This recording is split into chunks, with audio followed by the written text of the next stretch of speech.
Two things have influenced me to bring this topic forth today. One is I watched this really moving video, which really made me want to read more into the subject and find out more about color blindness. And the other thing is that I was sitting around thinking about why do I really have this YouTube channel in the first place. And I remember walking along the sidewalk, minding my own business in the back when Sargon of Akkad fell back during VidCon and started walking with me, and he just asked me why I started my channel, and I told him because I like talking about things that I like talking about, and he's like, yeah, me too, that's why I started my channel, and I'm like, that's awesome, that's great. So in keeping with the true spirit of the Crazy Hair channel, I would like to talk about color blindness.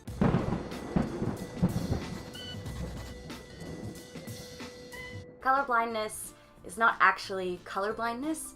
From what I can discern, there's four main types of color blindness. There's Deuteranomalia, Protanopia, Tritanopia, and Monochromacy. These have a variety of frequencies of occurring in the general public. I'm going to go through each one of the four, and we'll talk about occurrence and what it would appear like. I'm actually going to filter out the colors or place a mask on those colors so that you, normal-sighted viewer, can see how science has shown us a way of perceiving the world and colors according to how some people with these viewpoints see the world. As such, I've tried to find all the most colorful things that I own. This is the most colorful shirt I own, which is pretty sad. It makes me realize that my wardrobe is very monochromatic, pardon the pun. I'm hilarious. Deuteranomalia is what the majority of those with color blindness will have. It occurs in 1 in 20 about men in the United States and about 1 in 1,000 women. Other color blindness are not found in women. Color blindness is carried on the X chromosome, and for those of you familiar with genetics, the X chromosome and the Y chromosome are given by the father. So a woman will give her X chromosome, and the sperm will carry either a Y or an X. If the father contributes a Y chromosome in his sperm, you get a boy. So if the X contributed to by the mother is recessive, the boy will become colorblind. But if the father contributes an X chromosome, which is recessive, so has the color blindness gene, and the mother gives an X, which has the recessive with the color blindness gene, and that's very rare, a girl will have Deuteranomalia, and so that's why it's very infrequent in women. Those of you who enjoy genetics, I'll add this section over at the end of the video. What does Deuteranomalia look like?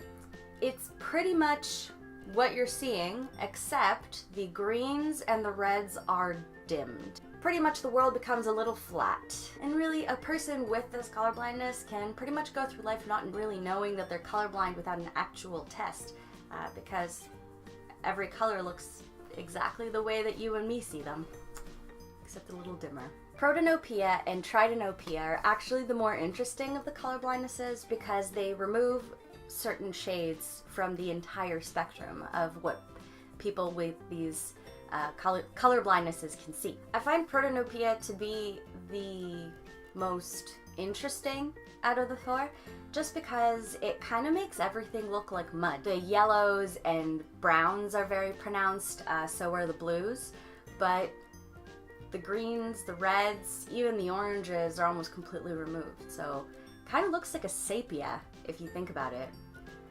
It'd be kind of cool to be able to kind of turn that filter on and off and see the world in sepia.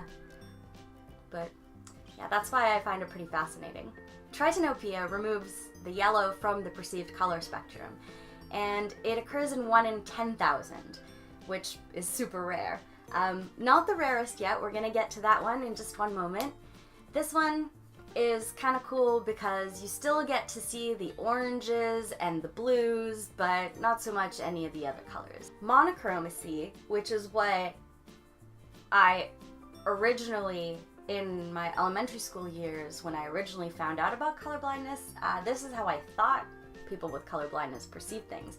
But it's actually so rare, it only occurs in 1 in 300,000 men. So you can just imagine how few those numbers are. It's exactly as stated, and as you can see, it's a removal of all color and a seeing of the world in a gray scale. So that was, this was actually the easiest filter to put on the video. So the video that sparked this interest and my wanting to cover this topic is concerning a family who bought their father a pair of Chroma glasses, which, if you're able to set yourself back approximately $400, you can afford them as well. This man put on his new sunglasses, and what they do is that they kind of filter out different light wavelengths to allow the person's brain to compensate for their lack of color perception and be able to kind of see the world as us normal vision people see the world, which is pretty cool. I don't have the original to link you to because I did just find it as somebody reposting it on Twitter. So if you can find me the original for this video, please link me and I will put it in the doobly-doo.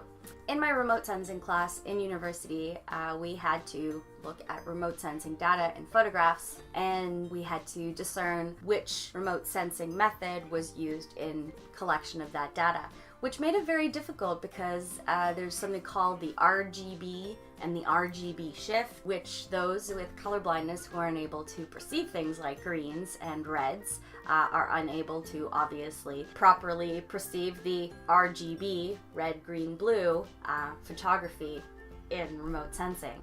So here's my recommendation if you are a remote sensing student. One of two things: either don't take that class if you're colorblind, or two, maybe you can go to the accessibility center and maybe they can invest in a pair of Chroma glasses for you to use during class. I don't know. We talk a lot about accommodation and stuff, and I know that a lot of anti-SJWs like to shit on pretty much everything, and then there's some antis that, like me, and I'm sure that there's the majority of us that are like that, which are able to see the reason and the logic in making certain accommodations for certain things, because this is the present and we need to roll with the times, and accommodating for people in wheelchairs and with post-traumatic stress syndrome and with needs for service animals and with mental disorders and color blindness. We can see that as a reasonable thing to do. Anyways, guys,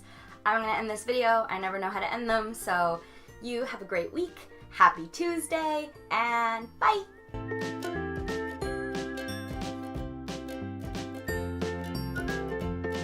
Basically, a X chromosome, when two are given to a girl, will become dormant in a girl. This is called the bar body. So one of the X's will contribute the genetic material to each cell, the other X will remain dormant as the bar body, and that way the majority of disorders are usually carried by the men, because the women have another stronger X chromosome to kind of make up for the weaker X chromosome. That's the best that I can do in order to convey it in layman's terms. If you're super interested in biology, which I studied in my undergrad, contact me. My DMs on Twitter are open. I can send you some sources. We can talk about it. Some of you who are watching have already contacted me on Twitter, and we've talked the science of gardening in very, very detailed details. I don't know, but yeah. So that's science. I fucking love science.